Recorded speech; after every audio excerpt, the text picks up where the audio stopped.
sure that's new music. I think it's Did you great pull it up music. just for us for today? I pulled that out of the hat just That for was tonight. awesome. All Thank right, you, cool. Jeff. Thank you. Welcome, everybody. John Ponick with Mojave Valley Daily News. This is our Q&A.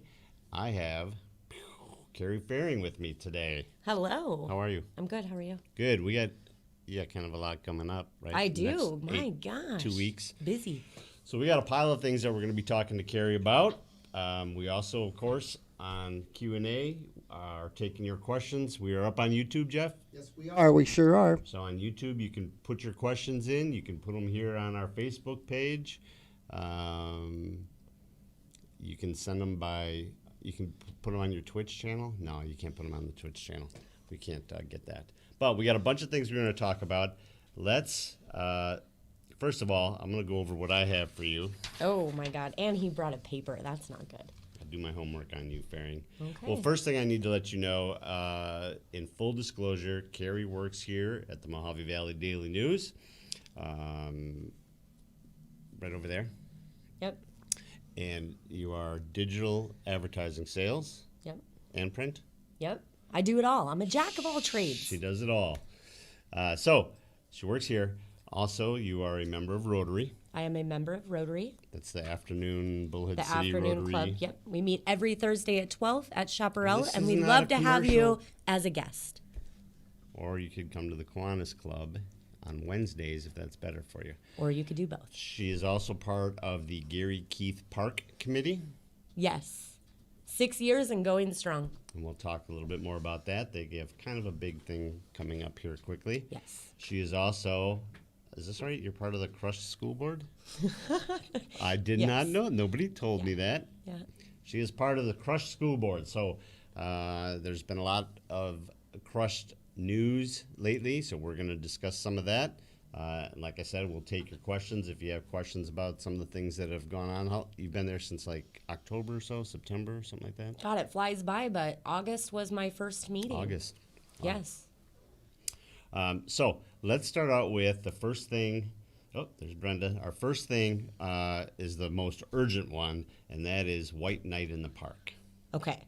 I love this event. I'm super excited for it. It's our inaugural event. Gary Keith Committee has been hard at work for 6 years renovating the Gary Keith Park, which is adjacent to Walgreens.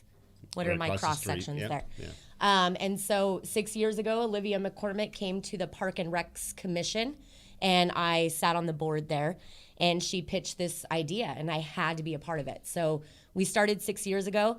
We're almost completed with the park. White Night in the Park came to be as an effort to finish the renovations at the park. So we had VIP tables. We had 31. We're completely sold out. All proceeds go to the completion of that park. It's going to be this Saturday at 6 p.m., and it's a night under the desert sky. So something like we've never seen here in Bullhead City. Right, so here's what I have. All white creative attire, centerpieces, candles, dishes. Guests will arrive dressed all in white, transported by cart to the event site where they will traverse the red carpet to the photo station. Yes, Sounds very elegant. it is. They will share in a community welcome and partake in gourmet picnics paired with wine. Red and white. Oh man, I for sure would be spilling some red wine on my white attire. I'm telling you. And we have a cigar gals that will be there, and a section that's designated to the gentlemen to enjoy a nice cigar, or a lady. A lady that may partake in cigars. Correct. This will be a fun, elegant event with tables draped in white, strings of lights, and stars overhead featuring entertainment and much more. All proceeds go towards the completion of the park. Tickets required for entry, but you don't have tickets anymore, right? No, Completely we're sold out. Completely sold out. So, you know, when you go past Gary Keith Park, all the work that you guys have put over there, and I know that there's a lot of different organizations that have contributed. I know the Kiwanis Club that I'm with have contributed like $50,000 or something ridiculous, or tabbed $50,000 for it, something huge. You have a lot of contractors that are just doing. Yes. doing- In-kind donations Yeah. for this project has been unbelievable. I mean, it's how we get things done. It's the small community people that come together that make things like this possible. We couldn't do it without them. And when you see it at night, Oh, it's breathtaking. isn't it beautiful? Yes, I love them. They've done a lot of great work. I Yes. know that what's Ryan, he does the concrete stuff. I can't remember I'll his think of last his name. but I know that Glenn Rajanimi has done Yes. a lot of work out there. Greg is the doer of all do's, and he's the behind the scenes guy, so you don't really see the magnitude of what he does unless you sit on these committees. But he's been a driving force. Scott Seabury sits on our committee, and he has just been exceptional. I mean, we couldn't do it without those people. So, and then Olivia McCormick, of course, is just amazing. That's because nobody can turn Olivia down. I'm realizing that I need to learn from her better. Oh, hey, Saul is saying hi. Hi, Saul. Where's he at? Connecticut, Jeff? Is that Yes. where he went? He's a long Yes. ways away, yes. Connecticut, East Coast Saul now. All right. Anything else on White Night in the Park? I don't think so. We're just super excited to have this event in the books, see how it goes, and next year when we do it, if Gary Keith is complete, then we'll still do White Night in the Park, but then all proceeds will go to a new. To the John Pinecker Vacation Fund, maybe? If you submit, maybe. All right, I'll have to participate. We in that. won't be sold out if that's the case, though. So I'm just saying, maybe your table and that's it. That hurt. Well, that's it for today. Thanks, everybody. All right, next up, a week after that, Yes. you have the Borough Barbecue. Man, you know what? Last year we didn't get to do Borough Barbecue because of COVID, and I missed that event. So I'm super excited. This will be our 70th, 71st annual. We do not cook burros at this event. It's just the name of the event. But all proceeds there stay with Rotary, and it goes towards service projects throughout the year, scholarships, which we love to do. So come out and have a good time. It's between 10 a.m. and 5 p.m. at Rotary Park under the Rotary Ramada. Yeah, so that's put on by the Bullhead City Rotary Club. Yes. And the Rotary Club's mission is to take care of children in the community, whatever it is. If it's scholarships or if it's, you guys do the mobility device things, Crutches right? for Africa. Yeah. Yes, and that is turned in. So Rotary actually came to be with End the polio vaccine, and they traveled around the world, and that was their mission, to end polio. I got involved with Rotary actually a step down in Rotaract before I aged out. But I did a trip to Mexico to end polio. So we traveled through just poverty-stricken villages giving polio vaccines, which are just drops in the mouth, to these villages of kids. And it was amazing to me because the parents lived in poverty. Like, it was just terrible. But they always had their kids' shot records so nicely in a Ziploc bag. Like, I mean, they took that very seriously. Yeah, it's like us keeping And track of so our that was where my passports. passion started. And I mean, Rotary Park started as a little soccer field. Do you remember that? It was way before I got here. Well, I mean, Caleb, my son, played soccer there, and it was literally 2 soccer fields, and that was it. And to see what it is now, Yeah, it's crazy. What and we're featured in all kinds of countrywide Rotary magazines for that park, and the city Rotary, we've all just done a tremendous job of making that into what it is today, which brings in thousands and thousands of tourists. Yeah, really. If you're not familiar with Rotary Park, you're just not paying attention. You're living under a rock. There is between all the baseball and softball and all that. Yes. Then the soccer fields, the Pickleball. the Firebird Field. Yep. Yeah, pickleball and tennis courts down there now that are open to the public. Mm-hmm. There's a track that goes like almost completely All the way around around. the place. You're right on the water there. And you can sit on a beautiful bench that my leadership class of 2014 donated all through the Riverwalk. It's very nice. Yeah, I know. Very nice. Buy Dogecoin. Yes, I agree. I have quite a bit of I have stock in Dogecoin, that. You are very smart. and it's doing very well. Carey bought it at like 5 cents, I right? wish I bought it at like 0.24. I'm late to the game here. Yeah, well, that's about the time I bought it. But it's up to 27, so I'm It's up to still 30 today. Okay, well, see what happens when you don't look at your Robinhood? Something about what's going on here local. Well, both the White Night in the Park and Borough Barbecue are local. Dogecoin, yeah, not so Yeah. local. So, all right, so we got those. So that was on the 8th. Who is that guy? That was on May 8th. On May 7th Yes. is our Aces Awards. Oh my God, are you excited for that? I am. I'm I very am excited for about that, it. yes. I can't wait for it. So why don't you explain to them? I've talked about it on Daily Dose and that, but why don't you explain to them what the ACEs are? So the ACEs is actually, it was conceptualized with passion for wanting to give back to the kids and the educators that have done so much, right, in our community. And what better way to do that than have a nice, elegant banquet. We did, 60 interviews last week of 60, nominees. yep. Those nominees came in from all of the different schools in the area, and then we narrowed it down, which was a tough process. It was brutal. To 3 finalists in 10 categories. And so what do we get to do next Friday? We get to celebrate all of the finalists and announce the winners for each. And so there again, this wouldn't be possible without sponsors. So we have a lot of sponsors. We've got Dot Food, Southwest Gas, MCC. Of course, us, we're a partner with Finley, who they're the driving force behind it all. So, and then the city is our title sponsor.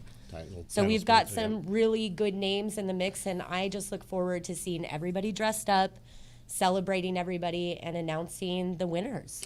Yeah, so we've got teams of the year, coach of the year, male and female athletes of the year, scholar athlete of the year, educator of the year. Yes. School organization of the year, community organization of the year. It just gives you hope. Leadership, journalism. All of those interviews just were outstanding. So. Yeah, and I think that if you take a look at the interviews that we had, and I talked about this with Larry and Rob last week, the kids in our community and the kids really around the country have been, we've said over and over again that they're so interested in their video games and nothing else. Not true. Our future is in deep, we're in deep trouble with these kids. Now that we sat down and talked to them, you feel confident, right? I feel a lot more confident, overly for confident. sure. I think we're in a good spot. Yes, I agree. And if we could get some of them to come back after they graduate, man. Yeah. All right. We're not getting any questions. I don't know. Apparently, Is your chat working over there? Or? Yeah, no, okay, I'm I seeing it. was waiting for you to respond. No, I don't know what he wants to talk. We've been talking about community, and I guess Robert is not happy with hearing about events, 3 different events going on in the community. So I'm sorry. You know, she's on the school board, not on city council. So, so that's fine. All right. So let's talk about the school board. That's probably the buzzword that we've been getting or people have been most interested in. So you got on in August on the school board, and there's been kind of a lot of shakeup over the last few months. You have a new president of the board. Yes, we do. Got an interim superintendent in Mr. Wilcox. Mr. Wilcox, yes. We got some different things going on in the district office. You've got a principal that has retired. Yes. So he's finishing out his year. So you got a lot of things that are gonna that you guys got to address. Yes. How you feeling? I feel okay. I mean, if anybody knows the school board, they know everybody has their own strengths on that board. It's a very unique board in the sense that we all have different backgrounds. And strengths are with everyone in different areas. So I feel confident that we're up for the task. It takes patience, and it's going to take time to kind of work through it. Losing Mr. Lawrence, of course, retirement, we're facing a lot of that in the coming years with the district as a whole. But I think that we'll be okay. And we've got some really good people inside the district, so who knows what will happen. Maybe somebody will move up. Maybe we'll get a great person that's looking to move to good old Bullhead City and take those spots. So I don't think that it's going to be something that is going to be detrimental to us. Right. It's just a process. Well, we had somebody last week or the week before took shots at you on social media about how all these board members are leaving, and that obviously you are responsible for board members quitting, right? Is No, that is not that's true.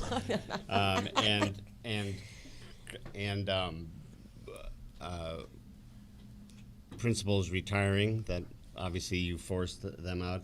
But the fact is that when we talk about this, and you and I talk about this occasionally, you have a fiduciary responsibility to the school board. Yes. So, to explain what that is, you're basically, we have voted you in to represent us on this voting panel and protect our interests. So, And I think where it gets lost is there's always a time for self-reflection, right?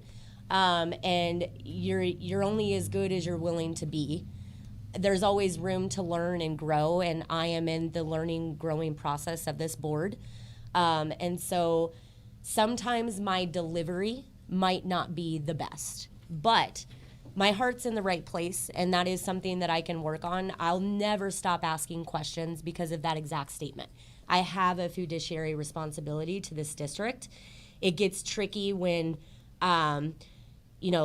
people and fiduciary, they don't always go hand in hand, right? So it gets sometimes messy, but my intentions are all good.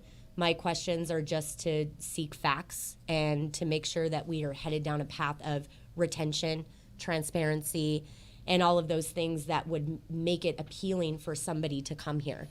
So right. Well, let's address that. I mean, you have a responsibility, and it's not easy to be that person that sometimes, look, this is how it is. So we're sitting here looking at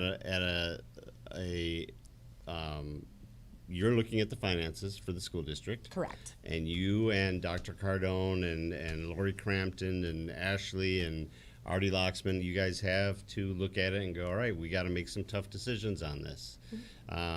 So sometimes it's not popular. Sometimes, it's funny when you're talking about your delivery. We just had a president that his delivery was not always lauded, but the Right. message Yeah. and the purpose was lauded. So I think that if you can go a little bit over where we're at on the big one, obviously, is Ed Catalfamo and the Anderson Ford Fieldhouse. Right. Well, and the trick there is. And before you say anything, the Ed discussion was handled in executive session. Correct. So I know that Yes. there's not very much that you can say other than what Ed has said out in Right. public, but really more where we're going from here. And I think that herein lies where when we went into Monday's meeting, I wholeheartedly thought we were coming out with Ed.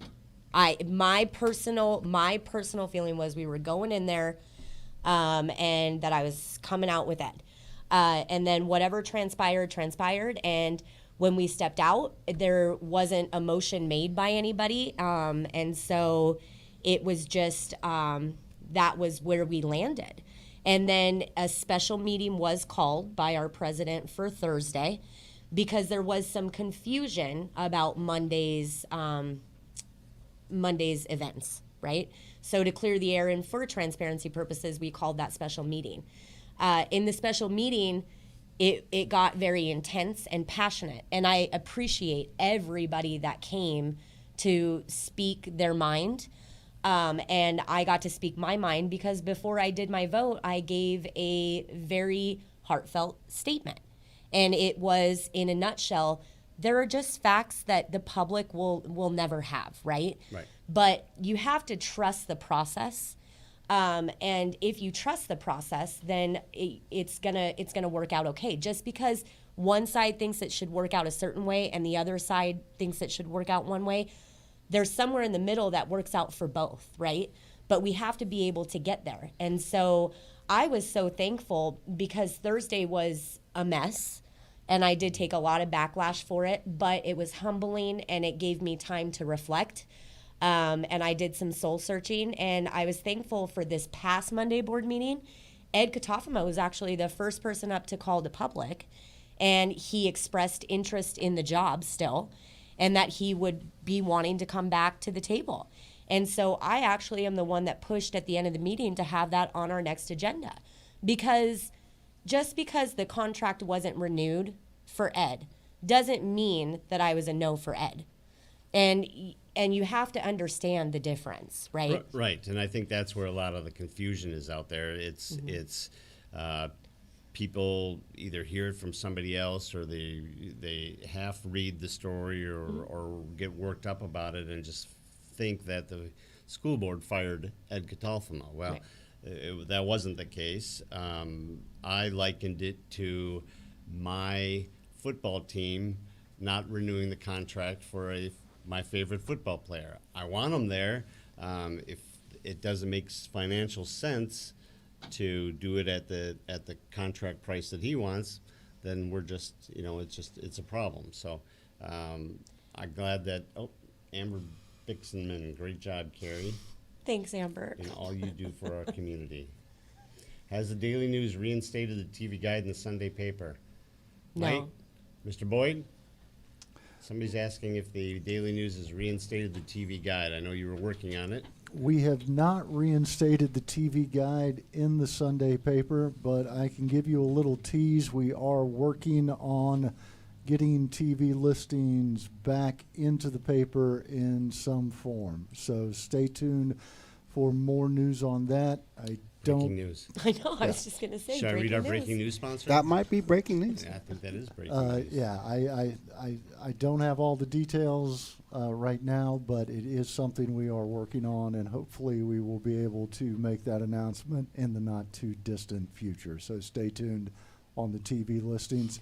We have heard you. The folks who want them may not be in the same form that they were before as a complete package in the Sunday paper, but we're working on trying to get those TV listings back in. Yeah, I would think that'd be super difficult with trying to do listings when you've got DirecTV and Because it just goes forever. Yeah.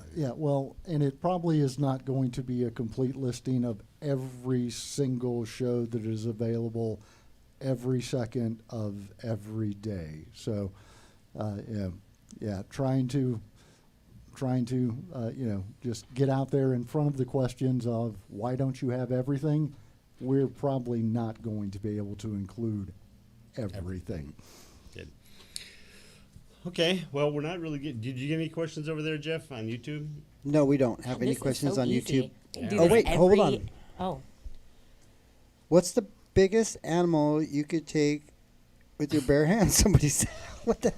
Yeah, Carey, what's the No. biggest animal you could take with I your don't bare know. hands? A bear. Um, A bear. She could take a bear with her bare are hands. you nuts? Or like maybe a cat or a mouse? Kitty cat? As long as it wasn't a feral cat. Yeah. Even No. a feral cat might be a problem. I'll take one of my niece Kaka's cat. Oh, whatever. We got district graduations coming up Yes. soon. We don't really know too much about that. We just know it's going to be somewhere. They're all on the same day, and I believe it is the 15th. But we don't have times or anything yet on it. 10 a.m. is for Crushed Academy, I believe. River Valley is at 1 p.m., and then we will finish off with Mojave High School at, I believe, 6 p.m. Don't quote me on those times. I could be wrong. Sorry. Fake news, maybe.